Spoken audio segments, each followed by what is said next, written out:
Introduction. Good morning, teacher. Good morning, students. Today we learn plant growth and development. Who will tell me what is growth in plants? Ma'am, increase in the size of the cell and elongation in them signifies the growth of plant. Very good, Suresh. Ma'am, can we measure the growth of plants? Good question, Rahul. Yes, we can. The growth of a plant can be measured by considering various factors such as nutrients availability, water availability, oxygen, etc. One more thing I would like to tell you that there are 5 plant growth regulators. They are auxins, gibberellins, cytokinins, ethylene and abscisic acid. Okay, now it's time to learn about plant growth and development. Objectives. At the end of this lesson, you will be able to explain growth in plants, explain phases of growth, define growth rates, to know quantitative comparison of growth, explain conduction for growth, define differentiation, dedifferentiation, and redifferentiation. Define development, explain plant growth regulators, describe photoperiodism, describe vernalization. Growth. An irreversible increase in the size and number of the cells by division and enlargement is called growth. In plants, the growth generally is indeterminate. Plants have the capacity of unlimited growth because of the presence of meristems at certain locations on their body. The cells of meristems are capable of dividing by their own. When new cells are added in the body of the plant due to the activity of meristem, it is called open form of growth. The root apical meristem and shoot apical meristem are primarily responsible for the elongation of the plant along its axis. In dicot plants, the lateral meristems, vascular cambium, and core cambium are responsible for secondary growth of the plants. Growth is measurable. Growth of the plants can be measured by various factors: increase in cell numbers, fresh weight, dry weight, size of the cell, etc. For example, watermelon cells can increase in size up to 350,000 times. Increase in surface area shows the growth of leaves. Phases of growth. The period of growth is divided into 3 phases: meristematic, elongation, and maturation. Meristematic phase. This phase has continuously dividing cells and is restricted to the apical meristems, both at the root and shoot tips. In this region, the cells are rich in protoplasm. They have large nuclei. Phase of elongation. The aim of this phase is enlargement of cells. Phase of maturation. In this phase, cells undergo maturation to accomplish their final size, shape, and structure. Growth rates. The increased growth per unit time is termed as growth rate. Plants show 2 types of growth: arithmetic and geometric. Arithmetic growth. Only one daughter cell continues to divide while others become mature. For example, root elongating at a constant rate. Mathematically, LT is equal to L0 plus RT, where LT is equal to length at time t, L0 is equal to initial length, R is equal to growth rate. On plotting length against time, a linear curve is obtained.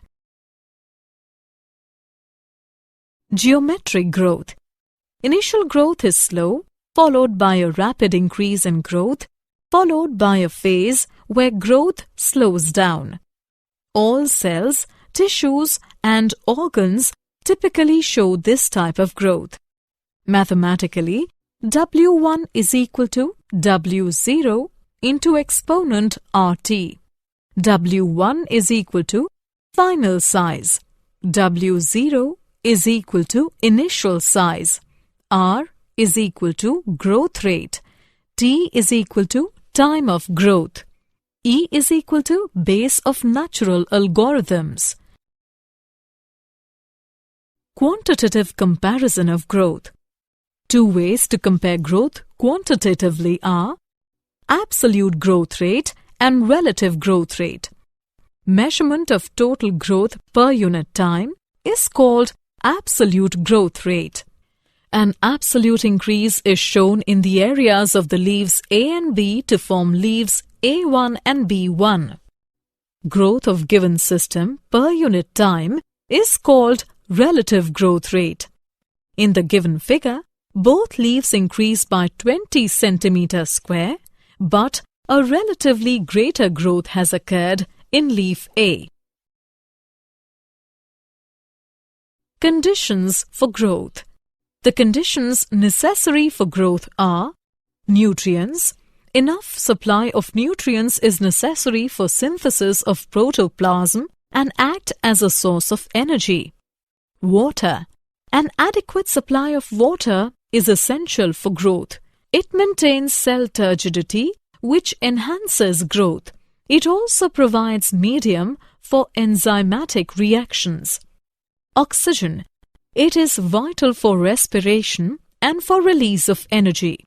Temperature. The most desired temperature for growth is called the optimum temperature, and it ranges from 28 degrees to 30 degrees Celsius. Temperature above 45 degrees Celsius coagulates and damages the protoplasm and stops growth. Differentiation, dedifferentiation, and redifferentiation.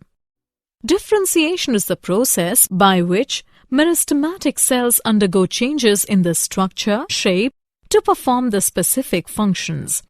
For example, after the DNA synthesis of the protoderm cells, cell expansion takes place and it forms immature trichome. After that, nuclear migration takes place and then branching occurs and then it reaches to maturation stage. Dedifferentiation. Dedifferentiation is the process by which the already differentiated or mature cells get back the power of division and become meristematic. Redifferentiation. Redifferentiation is the process by which the meristematic cells formed by dedifferentiated cells undergo changes in the structure and shape to perform the specific function. Development. Development is the series of the changes in which organisms undergo in their way from the embryonic state to maturity, that is, from lower state to higher state of organization. Plants undergo different pathways in phases of life in order to form different kinds of structure. This is termed as plasticity. If different shaped leaves present on the same shoot or on different shoots of the same plant, it is called heterophyly.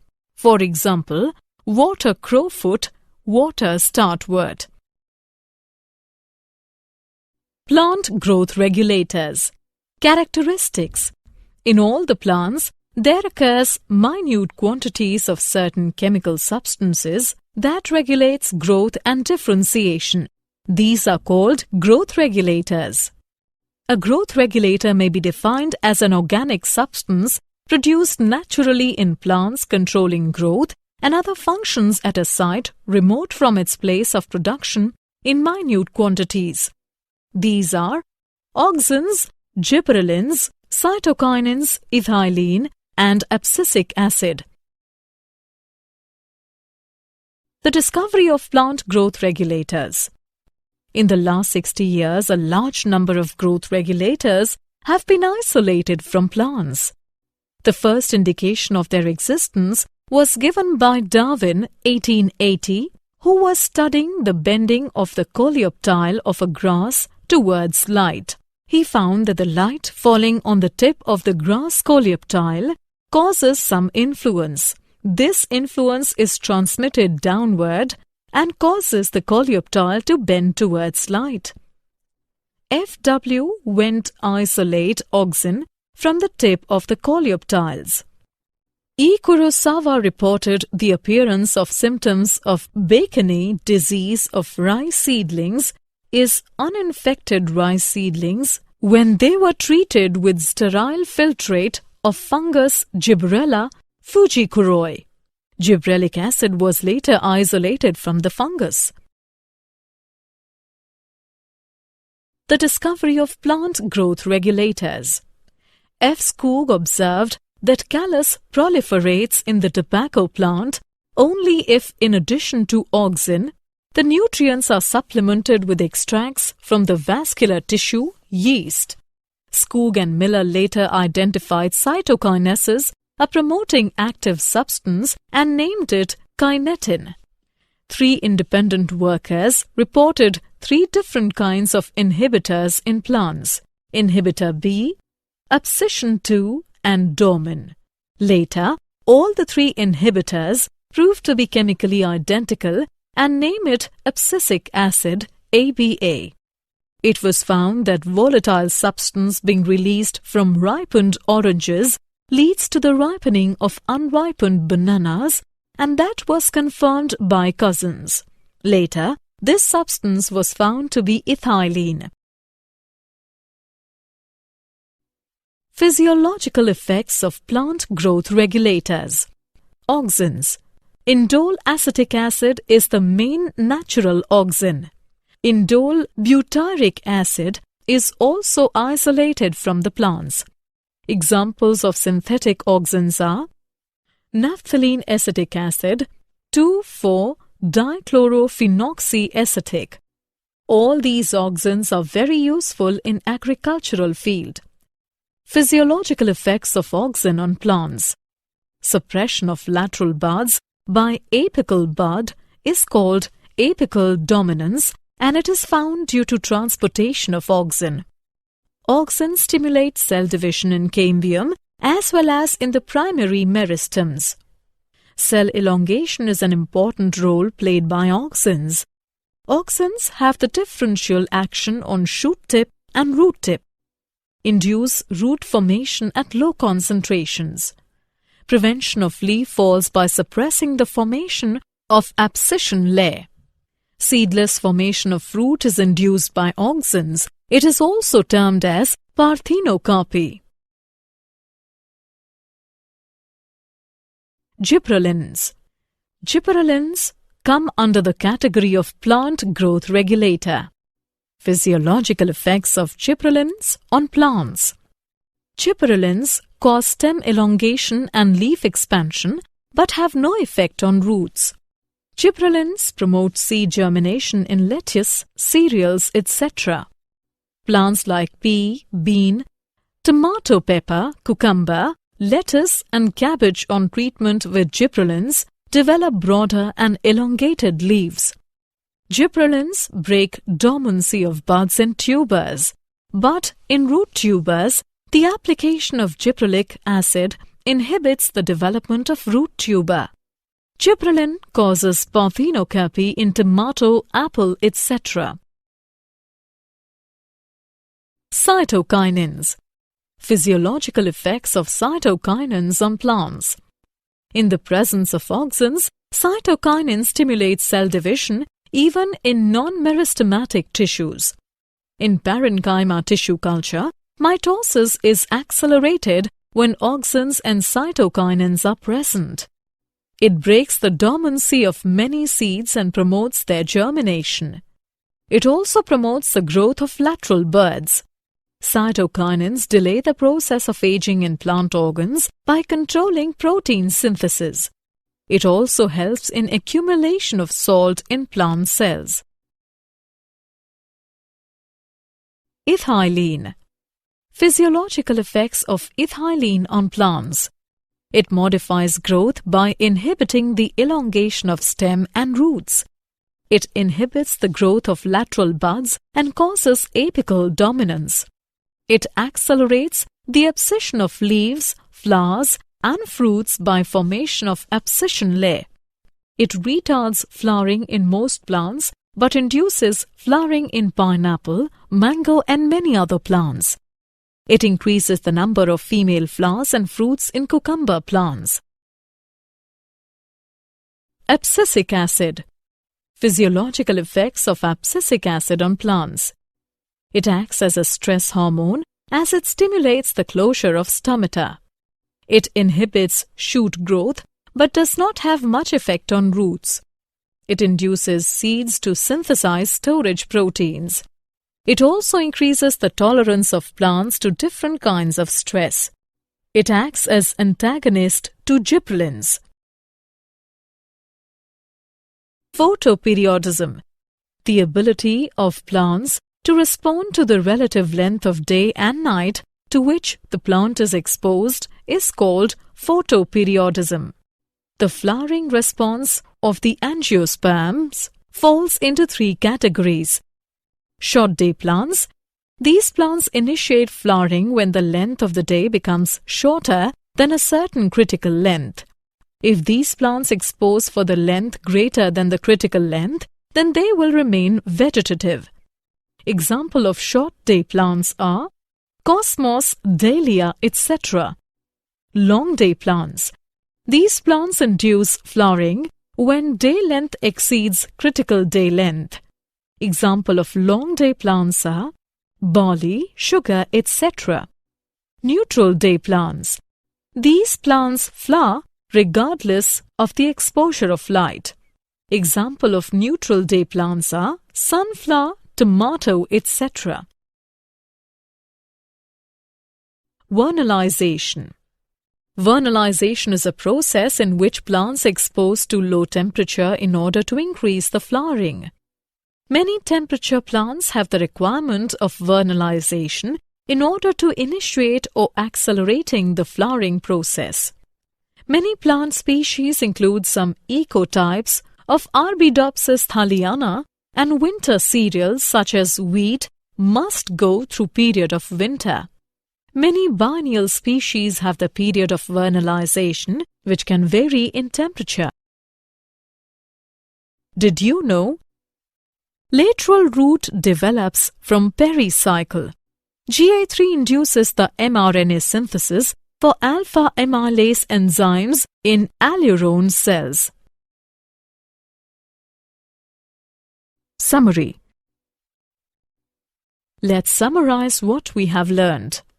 An irreversible increase in the size and number of cells by division and enlargement is called growth. Three phases of growth are meristematic, elongation, and maturation. The increased growth per unit time is termed as growth rate. The conditions necessary for growth are nutrients, water, oxygen, temperature. Differentiation is the process by which meristematic cells undergo changes in the structure, shape to perform the specific function. Dedifferentiation is the process by which the already differentiated or mature cells get back the power of division and become meristematic. Redifferentiation is the process by which the meristematic cells formed by the dedifferentiated cells undergo changes in their structure and shape to perform the specific function. Growth regulators are auxins, gibberellins, cytokinins, ethylene, and abscisic acid. The ability of the plant to respond to the relative length of day and night to which the plant is exposed is called photoperiodism. Vernalization is a process in which plants expose to low temperature in order to increase flowering.